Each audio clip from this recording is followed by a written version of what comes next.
The Walter Cronkite School of Journalism and Mass Communication at Arizona State University is honored to be a supporter of Indian Country Today. Working with award-winning professors, Cronkite students learn news reporting, social media, shooting and editing videos, and producing content for communications industries. Cronkite's 15 professional programs give students the opportunity to cover critical issues throughout the U.S. and beyond. Learn more at cronkite.asu.edu.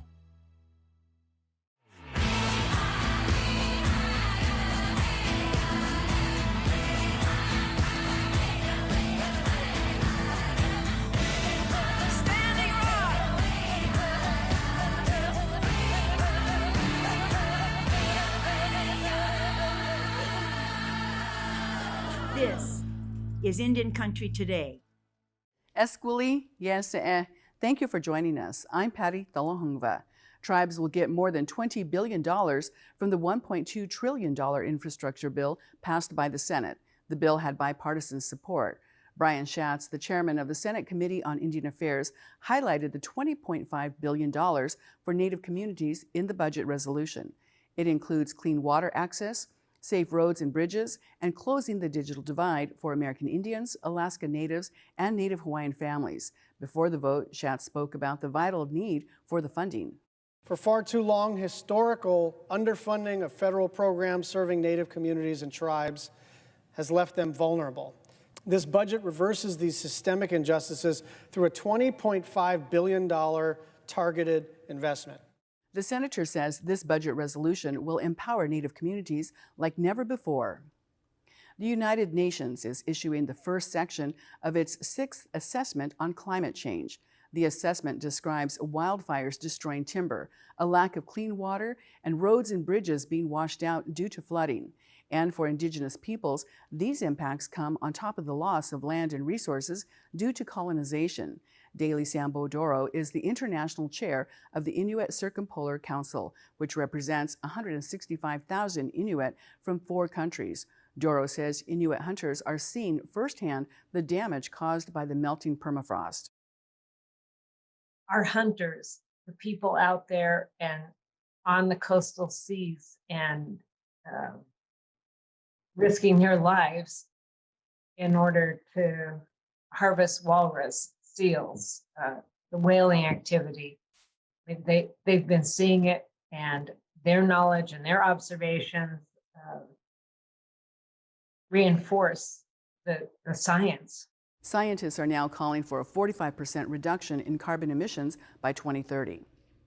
In Rapid City, South Dakota, a police officer is coming under fire after an alleged racial profiling incident. CNN reports Officer Jeffrey Otto was heard saying on his radio as he followed a car that a young Native American male was driving a really new Mercedes car. When the driver stopped and he got out, the officer noted it was okay because the man was Asian. The officer resigned and the city officials accepted his resignation in lieu of termination over alleged racial profiling. Karen Mortimer is the executive director of the Minilazuhan Okolakichiapi ambassadors. She says she wasn't surprised to see the city stepping up. I mean, I've been working in this area for about 6 or 7 years, and I've seen some real growth on the part of both the city and law enforcement. So I wasn't entirely surprised, and I was really pleased that this kind of behavior is not tolerated. Rapid City is home to more than 77,000 people. At least 11% of its residents identify as American Indian or Alaska Native, according to the U.S. Census Bureau. Australia's Northern Territory government is launching an Aboriginal Justice Agreement to reduce high Indigenous incarceration rates. The agreement is the result of more than 160 consultations that took place in the span of 3 years. People in more than 120 communities were interviewed. ABC.net reports it was developed by the government in partnership with Indigenous and non-governmental organizations. The Aboriginal Justice Agreement outlines 13 commitments, including legislative reform and reducing domestic violence. There are still questions on when some of the proposed reforms will be carried out and how others will be funded. And on International Indigenous Peoples Day, Mexico City's Native population took to the streets. Hundreds of Indigenous people dressed in traditional clothing, marched down one of the city's main avenues. They made their way to the National Palace to demand inclusiveness from the government of President Andrés Manuel López Obrador. With more than 23 million indigenous people, Mexico is one of the countries with the largest indigenous population in the Americas. And although President López Obrador promises to prioritize the 68 different tribes, demonstrators say they need more than token gestures. Rescue our roots, remember where we came from, who we are, and respect all indigenous people. Why? Because there is really no respect now. With all the changes, they also wanted to change our language. The demonstration took place the same week in which the country commemorates 500 years of indigenous resistance. And those are the headlines from Indian Country Today. I'm Patty Tholahungva. Coming up, a new endowed professorship looks at healing in Indian country. And Holly Cook-Macaro has all the dirt from Washington, D.C.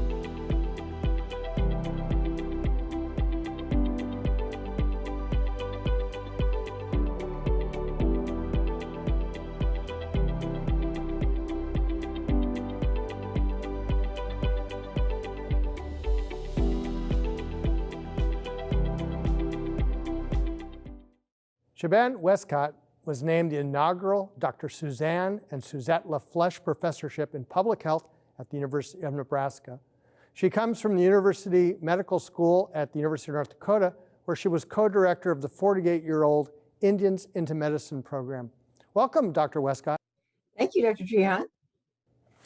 Let's start with the named endowed professorship, which is really remarkable, but the story behind the two women that you're serving under the name of. Well, they are inspirational. Dr. Susan was the first Native physician in the U.S. of either gender. And at the time, there were only two medical schools where she could possibly be admitted, and one was in the U.S. So she ended up going to medical school in Pennsylvania.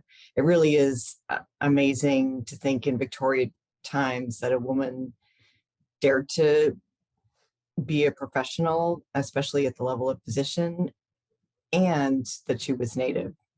And then her sister, Suzette, was also quite famous and a strong advocate for her tribe, as well as a well-known figure in coordinating a lot of good things for not only her tribe, but for rural Nebraska. So between the two of them, they were quite the power team. And I love that this professorship is named after them. So what's the primary task associated with this professorship? The primary task is to focus not just on Nebraskans, but Native Americans across the country in improving health. And it's a very broad point of view, but I think there's so much that we could work on. And of course, in these extraordinary times with the once in a century pandemic, we're all having to adjust. However, I really feel like, especially the tribes here in Nebraska, I'm starting to have those conversations and really learning what is important to them and how we can move forward, as well as trying to help with the pandemic. I do want to talk about the pandemic, but first I want to go into your story, which is also pretty inspirational. You're Athabascan, you're now in Nebraska. How did that come to be? Well, like all of my ancestors, I'm nomadic, and you know my mother very well, Dr. Betty Parent. So she really taught me to go where the opportunities are. So at age 5, for instance, we moved to Boston so she could go to Harvard School of Education. And then around middle school, we moved to Palo Alto, California, where she was pursuing a PhD at Stanford. So, I've just always been, I've taken what our ancestors did in rural Alaska, where you go where the opportunities are, where the fish are running or where the reindeer are, that's where you go, or the caribou. So, I just go where the opportunities are, and it's led me on this unpredictable journey, but I'm so happy to be here. And I love living in Nebraska. There is some elevation here. It's hard to be an Alaskan in the Midwest, and yet I'm adjusting. I want just real quick story about your mother because it's fun. I was at an AFN a few years ago. Last time I saw her, and it was a really crowded hall, and all of a sudden there's this tap on the shoulder, and it was Dr. Parent. It was very nice to see her. I want to ask you about one of the missions for this is to move away from traditional medicine being mainstream, and to think about healing and journey and wellness, and to reimagine what that looks like. Could you talk about that a minute? Certainly, and we have to be careful here. So there's Western medicine, for which I am trained at Harvard Med School. So I like to say I was belittled by the best. And then there's traditional medicine that is of our tribes. And I really take inspiration from that, because before contact, there was no Mayo Clinic that you could send your difficult cases to. We took care of each other. We survived and we thrived because we took care of each other. So that is the traditional approach that we're trying to get back to. And healing is the name of the program here at the University of Nebraska, where it stands for Health, Education, Advocacy, Leadership for Indigenous and Native generations. So we're not taking an in the moment, we're looking forward, but really, you have to have all those. You have to have health, you have to have education, you have to have advocacy, and definitely leadership. That's where I feel like, this pandemic has really polarized those leaders who make decisions that are relying on public health and help us contain the pandemic, and those who take a more political expediency point of view and are putting people's lives at risk. One thing we're learning from this pandemic is that in some communities, and I would say most Native communities are in that camp, there's a culture of public health and an acceptance of public health that allows a system to work, basically, in some ways. That's our perspective. We look out for each other, and we also have a tendency to be good about vaccines. If pre-pandemic, the Indian Health Service had some of the highest rates of childhood vaccines of any group or population, or however you slice things up, the Indian Health Service did really well. And with the COVID vaccine, there was some initial pushback early on when it was at the trial phase, yet it still succeeded. And if you look at the data, and there's some problems with the data, we'll just put that aside for a second. And what data we do have, American Indians, Alaska Natives are the most vaccinated race in the US, which is an incredible achievement, and it's going to save lives, save generations to come. Well, and I think this is actually an area where you don't want to say good news about a pandemic, but one thing that came out of the pandemic is that we've learned more now about other vaccines as well. And I've been talking to people who say, we can increase influenza vaccines. We've got a message now that works. Absolutely. And part of it may be that Indian country was hit very hard and early by the pandemic. So I think when there was this ray of hope with vaccines, that Indian country really embraced that. And I encourage that. And I think, it's worth taking a look at other vaccines that might be a little less emphasized. And obviously we need to get through the pandemic, but certainly the influenza vaccine saves lives. There's Pneumovax, there's HPV vaccines. All of these are effective and safe and really can make a difference. They just don't get a lot of attention because you don't see people with the diseases if they work. Exactly. I'm going to ask you about a message you've been carrying to the American Medical Association. Well, that message, I've been so privileged to be a part of shaping their approach to health equity. So for instance, I was on a task force that created eventually the now American Medical Association Center for Health Equity, but we struggled for months to figure out what our definition is. And it seems simple, health equity is health equity, right? But most of the definitions that were out there were very lengthy, and you sort of lost the thread midway through the second of 4 sentences. So we ended up coming up with the simple statement that health equity is optimal health for all. Optimal health for all. So we know that not everybody's on the same playing field, but we should try to get everyone to be at the most healthy that they can be. You know, that optimal health for all, one thing that I've always been intrigued by is we've been stuck in many cases, both the media and even public health, on a narrative of decline about Indian Health Service, about how tough things are. And yet there's a second narrative that doesn't get talked about, and that's one of excellence. And I know you've seen it in Alaska because it's present. There are some things that are so innovative in the Indian health system that are really remarkable.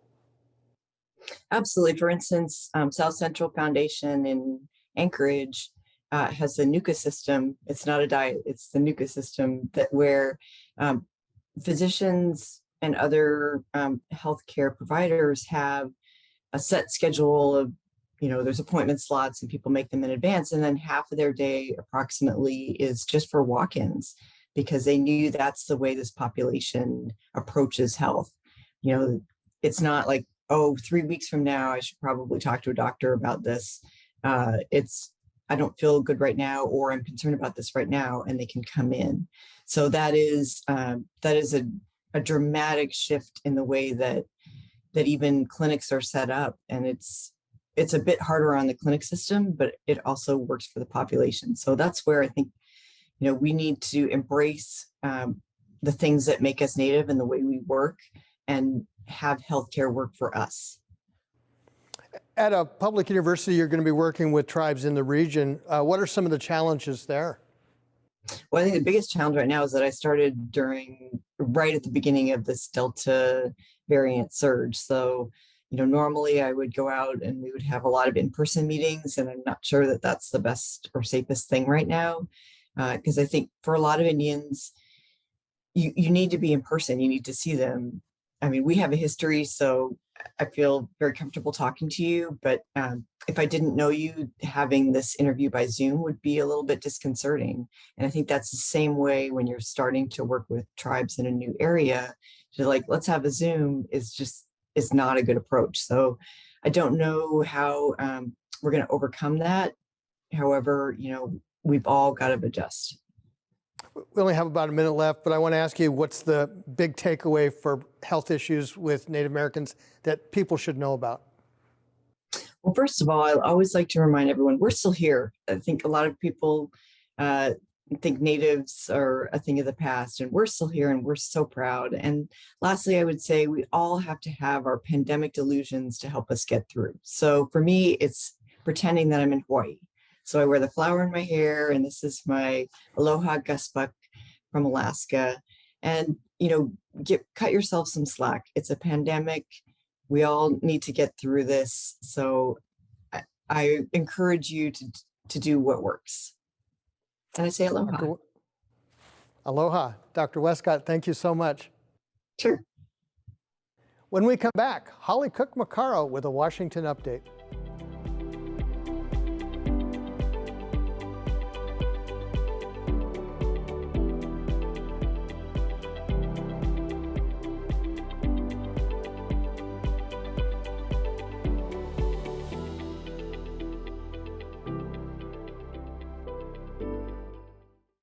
Holly Cook-Macaro joins us now to talk politics and policy.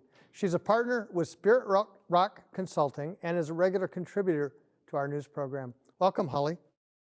Thanks, Mark. Good to see you.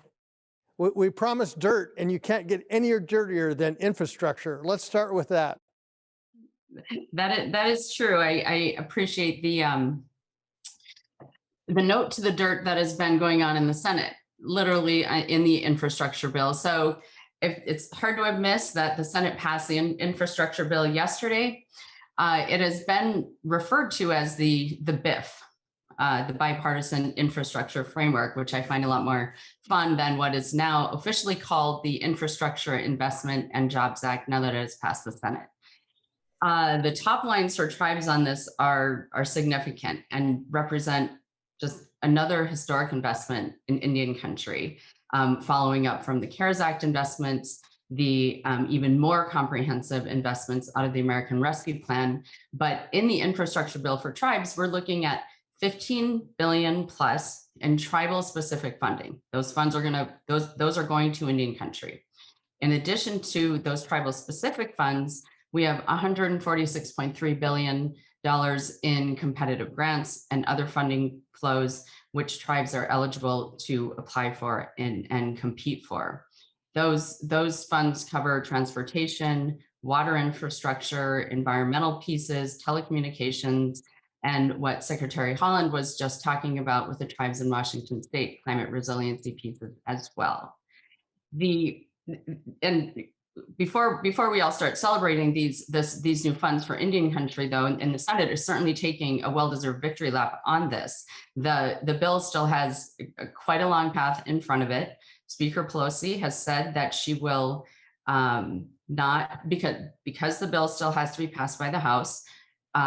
Speaker Pelosi, who I know always has an eye out for tribal priorities, has indicated that she will not take up this infrastructure bill until the Senate also passes what we're calling the reconciliation bill, or this budget resolution that is pending in the Senate right now. That process could take months, even though that as soon as they pass the infrastructure bill, and this was Senator Schumer's plan in coordination with the White House, that they get these two huge pieces done before they leave for the August recess. So the Senate right now has moved immediately on to passing what's known as the budget resolution. And that is basically the framework for the $3.5 trillion budget proposal that is really receiving a lot of headlines right now. Once that resolution is passed, and the resolution really contains no details, so we won't know how those funds are going to be allocated, but the resolution does direct the relevant Senate committees with jurisdiction over specific issues to provide the detail, to fill in the gaps in that budget resolution and come back and present it, have those gaps filled in, those details filled in by September 15th. Then consideration of that overall bill will proceed then. So while we are all celebrating what is the potential for all these funds to go into Indian country, there is still a long path ahead of this. I envision this budget resolution in particular taking several more months to complete. So it remains to be seen whether Speaker Pelosi will actually end up separating these two, or whether she will hold fast and consider them in the Senate. But nonetheless, this bill I really think represents what we often all hear on campaign days, that elections have consequences. And this is really a concrete example that, led by a very focused President Biden in the White House and this bipartisan group of centrist senators in the Senate, they have accomplished and passed a piece of legislation that many thought just would not be possible given the close margins and the ideological differences in particular on spending in the Senate. So this is another example of a potential for transformational change and investment in Indian country. One of the tensions here, and it plays out in a lot of different forms, is between infrastructure that's roads and bridges and infrastructure that's more long-term and just as important, but very different. Yes, this bill, when we think of infrastructure, we think a lot of times of just roads. We see the reauthorization of the highway funding every 5 years. And that's always a process, it's always a debate. But what we don't always see, and when we consider infrastructure, is what we're seeing in this bill in terms of climate resiliency, and in particular for tribes, and what Secretary Holland highlighted last week when meeting with tribes in Washington State, and in particular to highlight communities like the coastal communities in Washington State that are already seeing the impacts of climate change, that this infrastructure bill includes funds for improved irrigation systems, and transition, relocation. Some communities have already had to go through that. So highlighting those things, there's also broadband funding. So we have a lot of those things in the infrastructure bill. There was some noise early in the week that some of the climate change activists felt like they'd really been left out, that Interior had been left out in terms of the funding and ability to, and then funding and associated ability to address some of these climate change pieces. So they are really looking towards that budget resolution to address some of the pieces they felt were left out of this. So I think that conversation in terms of non-traditional infrastructure pieces is going to continue to be ramped up. And we're going to hear some noise on that. We have about a minute left, and I want to ask you about the new Assistant Secretary for Indian Affairs. Yes, big day for Indian country. This is always, we have the big nominee, Brian Newland, as you are pointing out. On Saturday, the Senate confirmed he's former president of the Bay Mills Indian community out of Michigan. He is the Assistant Secretary for Indian Affairs, and which is the highest ranking Senate confirmed appointee in the federal government, and really the face of the federal government's relationship with tribes. He had a low-key, uneventful confirmation process, which was really the kind that you want to have. I see him, now that he is officially confirmed, him taking some actions that he may have put off in recognition of that pending confirmation, not wanting to make any waves. But I see some bold actions. He has a huge opportunity in front of him. Well, we look forward to finding out more about that. Thank you, Holly. Yes, thanks, Mark. Good to see you. That's a slice of our Indigenous world. Thank you for watching. For all the latest news, go to IndianCountryToday.com. I'm Mark Trahant. Sometimes you got to take a stand just because you know you can. Oh, you got to run, you got to run.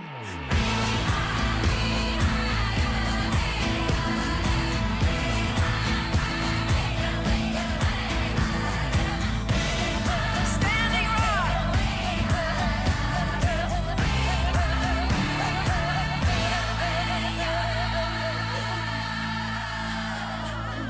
This is Indian Country Today.